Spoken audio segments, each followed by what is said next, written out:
Hello everyone, Terp CPA here, aka Tyler Palmer, and owner of Joint Accounting PLLC. As I know, a lot of you cannabis companies have to deal with cash upon cash upon cash, having to buy banks to store all that cash, and everything else in between. One thing you don't want to forget about though is the reporting of that cash transaction, especially when they get over $10,000, whether it be in a single transaction, multiple transactions in 24 hours, or multiple transactions that you know about, such as installment payments. More on that here in a second. All right, let's get back to it. So, what you're gonna have to be looking out for are cash transactions. What I mean by cash is you're gonna be looking for paper money, both US and foreign currency, cashier's checks, bank drafts, and traveler's checks. All of these things are looked at as vehicles of cash, as well as money orders.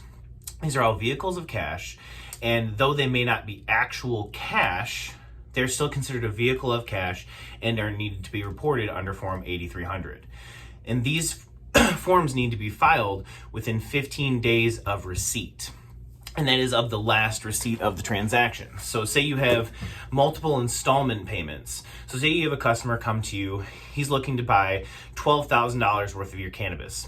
Okay, all right, well, shoot, $12,000, that means I'm really gonna have to make sure that I file this Form 8300. Well, you disclose that to the customer.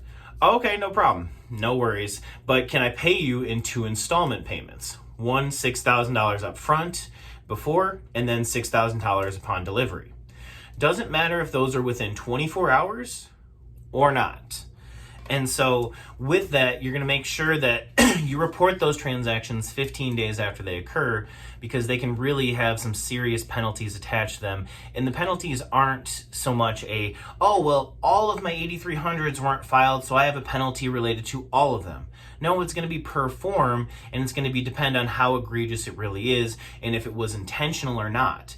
And the intentionality can be really the bigger factor of the two, of whether or not it's gonna be serious penalties and pain later on for you as the cannabis business owner.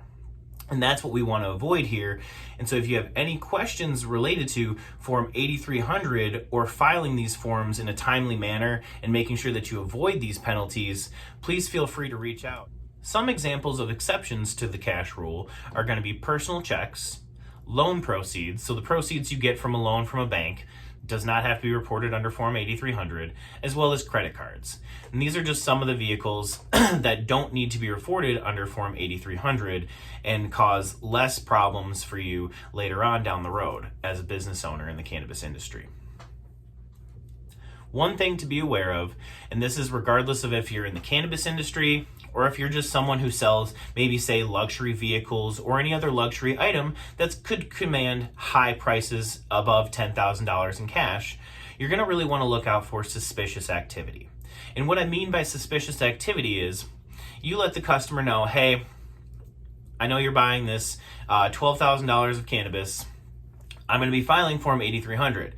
And then they start backpedaling a little bit. Whoa. I'm not sure I really want that form filed. Is there anything we can do and anything we can work out to where maybe say I pay $8,000 now and then next year I pay $2,000 or anything along those lines to where it sounds like the customer is trying to back out of filing the Form 8300.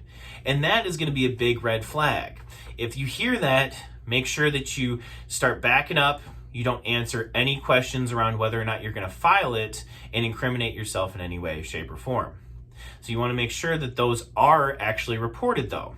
So regardless of if the customer wants it reported or not, you as a business owner have an obligation to the IRS to file this form, especially if it's a suspicious activity and any sort of problems that could be coming along with those. If for any reason you do have a customer who is potentially doing some suspicious activity or looking to back out of the Form 8300, just let them know that you do whatever is required by law and the IRS, and it is not something you need to disclose whether or not you're going to file the form and put them on high alert or anything along those lines. It's best just to let them know that you do what is required by law and move forward. The 3 big problems that I see with Form 8300 are going to be the first two, which are don't file the form at all and they don't notify the customer. And what I mean by not notifying the customer is there's a requirement under Form 8300 that when you file that Form 8300, you have to furnish a copy of that form to the customer that was related in the $10,000 transaction, so they also have a copy by January 31st of the following year. With these filing requirements can also come some serious penalties if they're not adhered to. So what can happen is the failure to file penalty, as well as include all information and include correct information, and failure to furnish a copy, all have very similar penalties. Those penalties are going to be $260 per return with a $178 million cap. So we're talking, you could be paying up to $3.1 million plus just for civil penalties for not filing the correct information, filing on time, furnishing a copy to your customer. I mean, those are some serious hefty penalties just for not providing information. And it's not really necessary to go through this if you just file them on time and follow through with what you need to do. What can also happen is if your gross receipts are less than $5 million, that cap drops. But it's still $1.059 million. So we're still talking over $1 million in penalties, even if you're making less than $5 million, which a lot of cannabis companies are going to fall into the higher brackets of the $3.1 million cap on the penalties.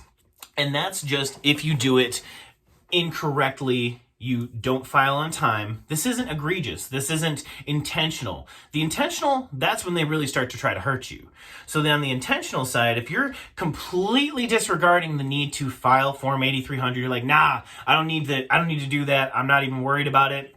It's not going to be a problem for me. The IRS isn't going to know. Whatever the thought process may be, well, that's going to garnish some really hefty fines of $26,000, $480 to start, up to whatever was received with a cap of $105,500. So you're possibly paying $105,000 penalty on a form just because you just egregiously decided not to do it. That's not worth it in my opinion. And so at the same time, if you just egregiously decide, I'm not giving any of these customers, I'll file the form, but I'm not giving them any of it. I'm not furnishing them any copies, none of that stuff. You're going to be looking at a $520 penalty per return, or up to 10% of the aggregate received with no cap. I repeat, with no cap. So your penalties could easily skyrocket if this isn't under control and this isn't taken care of. So please, we urge you here at Joint Accounting, take Form 8300 and your high volume cash transactions, $10,000 and above, seriously. Please take those seriously. Please file these forms so you're not in this kind of pain, because that's the last thing we want to see here. And the penalties related to complete disregard are no joke. They're not small penalties. They're $25,000 to start and up to $100,000 capped for those penalties for complete disregard alone. There are several topics that can be a cause for penalties and pain for cannabis business owners and people that have to file Form 8300, and one of those is obtaining the TIN, or the taxpayer identification number. The TIN it seems to be a point of contention sometimes between the person filing the Form 8300 and the person who's actually providing the cash. And the reason for that is not everyone's comfortable, well, why do I have to give you my social security number if I'm just giving you $10,000 of cash? Well, according to the IRS rules, that's what's required. And so if you do have to go about that, there's an entire guideline provided by the U.S. Department of Treasury to go about obtaining that TIN to make sure that you, as the business owner who have to file that form, are in compliance. And with that, the first step is going to be make an initial solicitation. So you reach out to them either before the transaction has occurred. So if the transaction hasn't occurred and you know that you're going to need their social security number, EIN, or employer identification number, or any sort of taxpayer identification number for this transaction, be proactive. Reach out to them first and say, hey, I know you're about to buy $15,000, $20,000 of cannabis.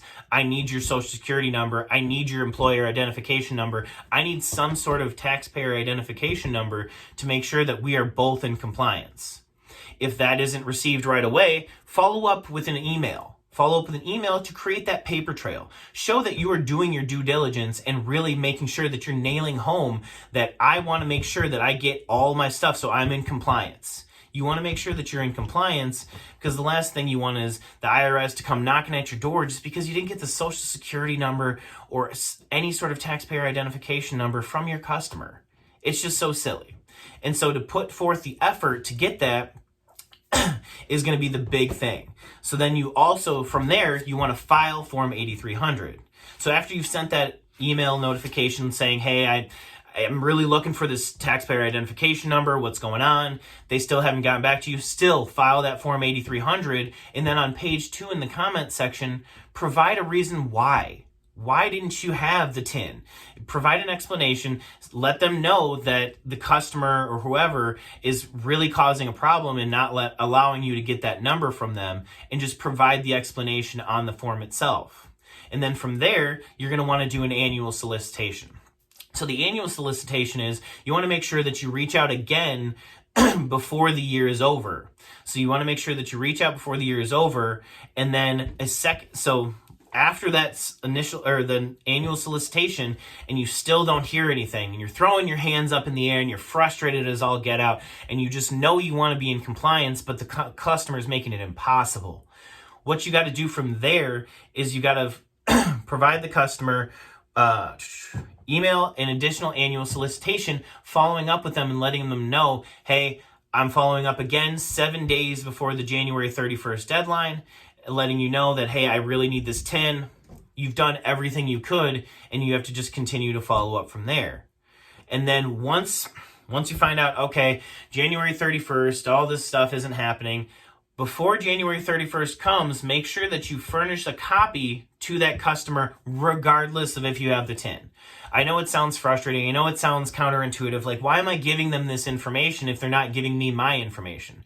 Well, according to the IRS, that's part of the requirement. So you need to furnish them a copy of the Form 8300 before the end of before January 31st comes, to make sure that you're in compliance as well, because the last thing you want to do is have any sort of penalties or problems related to not giving a copy to the client.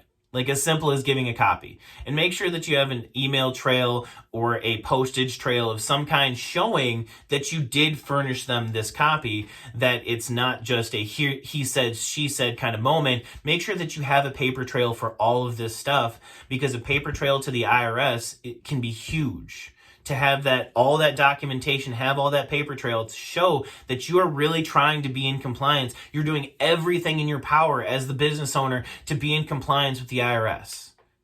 Thank you so much for your time today, and I hope you enjoyed and learned something about Form 8300 and the cash transactions that can be happening in the cannabis industry. This has been the Terp CPA, aka Tyler Palmer, owner of Joint Accounting PLLC. Again, we can be found at Instagram at Joint Accounting PLLC, as well as Facebook and Sizzlet. Sizzlet Life, we're under Terp CPA. I hope everyone has a great day, and I will see you here next time.